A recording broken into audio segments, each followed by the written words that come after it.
अस्सलाम वालेकुम भाऊ कड़ालन खुश आयो केरा दुआऊं ता खुश आयो केरा ता पाण केरो साईं असा मलाओ मला माणा मुआना अच्छा इते शिकार कर रहे हो मच्छी जो हां साईं शिकार कर रहे हैं अच्छा बियो तो खेलो को प्लान शिकार कुछ कयो तो ना अगते कुछ बेन दोस्तन सा मिल रहींदा से ई हितां जो वडो मारिया खबर पई माणन में खबर पई गणक मारिया रस्तो बता के भूखे में कोन आया बाबा अस्सलाम वालेकुम वालेकुम सलाम इया संगत बी भाईया पर देवर भाऊ ता पाण केरा आयो कंट्रोल साईं ता पाण केरा आयो संग मार मला फकीर हूं बाबा अच्छा मला फकीर हो ना हां यार ता पेरा संग डरजार चढ़ो तो ट्रिजी दा गलायो कोटरी जी दा गला केड़ो मां से उन जाने ते धाड़े लाया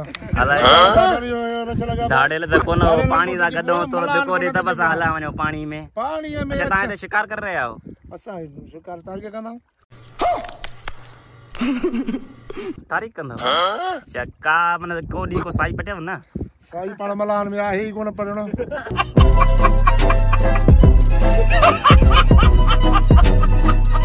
अच्छा बेहतरीन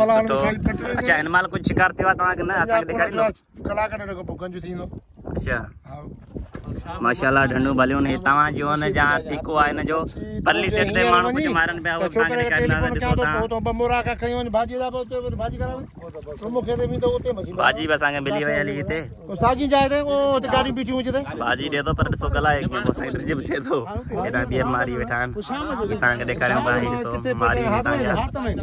सा घुमण आया हूं बेटा ने अचरो तर ये असन गाड़ी बिठो नहीं इन कपरे कपरे सा गाड़ी का आया हूं डिजी डिजी सा सा जो मन मुठ में होयो ड्रिजी ड्रिजी गाड़ी आया हूं गाड़ी बियाने जाए कोन ते बाबू को चवा 2 मिनट हथ गाड़ी के विजी बी त असा आगते हलूं ई ता के दिखारियो भाई ता जो रस्तो रसो ई बिट जे पासे में रस्तो रस्तो कपर सा है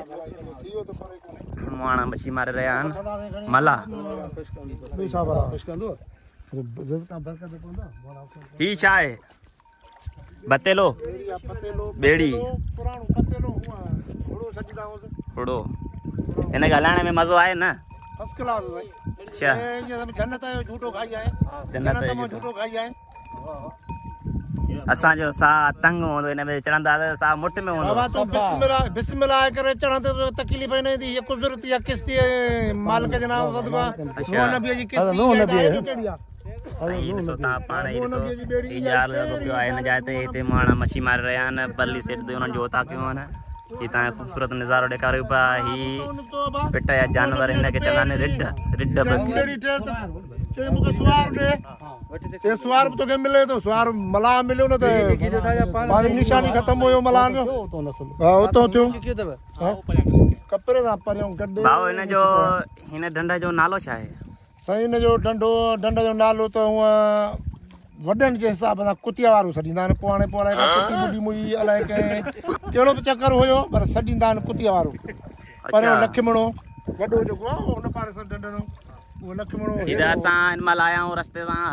हलला कुटे कोने जण को तो जमड़ाओ गांव वटी लाड़काने जो सफर हो सया सा जी हदब त थोरी त कोने वर्कशॉप कोडी जमड़ाओ ताई कोन पर और ट्रेड ताई असा मलान जी हदब ये डंडो हजारे न पे त खाऊ पियो माल के जू डंडो अच्छा ये तो दोस्तों ता दिसी रहे हो मुआन के न खाने जी परवाह न की जी परवाह देण वालो रब आ बिट में बैठा न चिड़ जाए दे असा तो पानी पानी भी खणी आयो पर इनन के की जी परवाह कोने दिसो बता की खुश बैठा मन बची दी वने भाई सदाई नी हुंदा जी बैठा अल्लाह ताई आबाद कंदन ई दिसो ता पाण डंडन जो नजारो दिखारियो बताएंगे ते चलो उन टेलीफोन कंदम छोकरा ता शाम तो कम शाम जो